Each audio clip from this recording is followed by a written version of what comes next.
I want to go, Jens, to a chart I've never shown before. This is the Lehman Low dollar chart. Never done this. This is the Bloomberg Dollar Index, which is actually very good mathematics from that early 2009 low. And there's a churn to the dollar, and then there's a big one-off move in 2014. Up we go. Strong dollar throughout this cycle as well. How is dollar linked to the equity markets, and particularly for the multinationals that make up so much of the American experience? Well, so there's obviously a connection between growth. So growth is a big driver of what's going on in the equity market. Funds come into the United States. Yeah, so the difference between the equity market and the dollar is that the equity market is very focused on global growth. Right.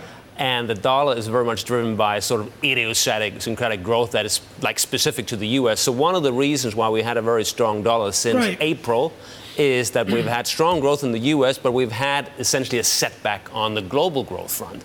And that's the combination that has boosted the dollar. Maybe it's a gift that keeps on giving and the dollar keeps going up. What is your call in terms of flow of funds, that confidence to move money into America, which puts a bid under the dollar? Do you have that belief? Yes, so I think there's certainly some flow support for the dollar. I think one aspect of that that's very important, and I'm glad you asked about flows because that's what we're doing for a living day to day. On a global basis, we've had a move over the last 3 years that supported emerging markets. This year it's reversing.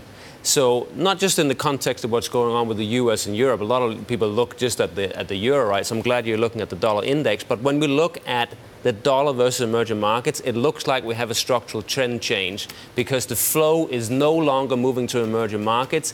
It's starting to come back to where it came from. It's coming back to the United States. It's coming back to Europe. So the big flows that were driven by QE and very, very low global interest rates, that's what's changing this year. That's why emerging markets are so vulnerable. And a big part of that move you're seeing in the chart is emerging markets being very weak against the dollar.